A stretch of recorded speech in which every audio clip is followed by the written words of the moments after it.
Right, ఇక details చూస్తే Asia cup 2025లో భారత జట్టు ఛాంపియన్ గా అవతరించింది. దుబాయ్ అంతర్జాతీయ క్రికెట్ స్టేడియంలో ఆదివారం జరిగిన ఉత్కంఠభరిత ఫైనల్ మ్యాచ్ లో చిరకాల ప్రత్యర్థి పాకిస్తాన్ పై 5 వికెట్ల తేడాతో టీమిండియా అద్భుత విజయం సాధించింది. బౌలింగ్ లో కుల్దీప్ యాదవ్ మాయాజాలం చేయగా, బ్యాటింగ్ లో యువ ఆటగాడు తిలక్ వర్మ అజేయ హాఫ్ సెంచరీతో జట్టును విజయ తీరాలకు చేర్చాడు.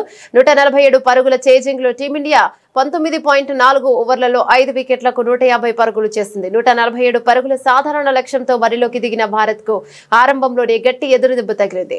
అభిషేక్ శర్మ 5, కెప్టెన్ సూర్యకుమార్ యాదవ్ 1, శుభ్మన్ గిల్ 12 స్వల్ప స్కోర్లకే పెవిలియన్ చేరడంతో 20 పరుగులకే 3 వికెట్లు కోల్పోయి కష్టాల్లో పడింది. క్లిష్ట సమయంలో తిలక్ వర్మ 69 నాట్అవుట్, సంజు శాంసన్ 24తో కలిసి ఇన్నింగ్స్ ను చక్కదిద్దే ప్రయత్నం చేశాడు. శాంసన్ అవుట్ అయ్యాక క్రీజుల్లోకి వచ్చిన శివం దుబే 33తో కలిసి తిలక్ వర్మ కీలక భాగస్వామ్యం నెలకొల్పాడు. దుబే కేవలం 22 బంతుల్లో 2 4లు 2 సిక్సర్లతో వేగంగా ఆడి మ్యాచ్ ను భారత్ వైపు తిప్పాడు. చివర్లో దుబే అవుట్ అయిన తిలక్ వర్మ సంయమనంతో ఆడి జట్టును గెలిపించాడు. పాక్ సీనియర్ పేసర్ హరీష్ రావు విసిరిన చివరి ఓవర్లో టీమిండియా విజయానికి 10 పరుగులు అవసరం కాక తిలక్ వర్మ ఓ సిక్సర్ కొట్టడంతో మ్యాచ్ భారత్ వైపు మొగ్గింది.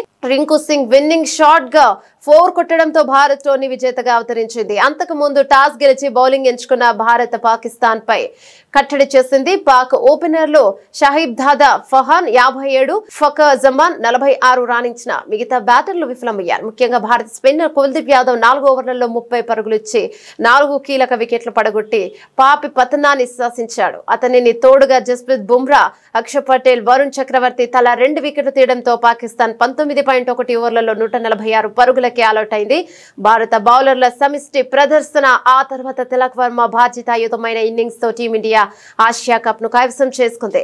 భారత ఆసియా కప్ గెలవడం ఇది 9వసారి కావడం విశేషం కాగా, ఈసారి ఆసియా కప్ లో భారత్ పాకిస్తాన్ జట్లు 3 సార్లు తలపడగా అన్నింటా భారత్ జట్టే విజయం సాధించింది. ఆసియా కప్ చరిత్రలో భారత్ పాక్ జట్ల ఫైనల్ గా తలపడ్డం ఇదే మొదటిసారి కాగా భారత్ తన ఆధిపత్యాన్ని నిరూపించుకుంది.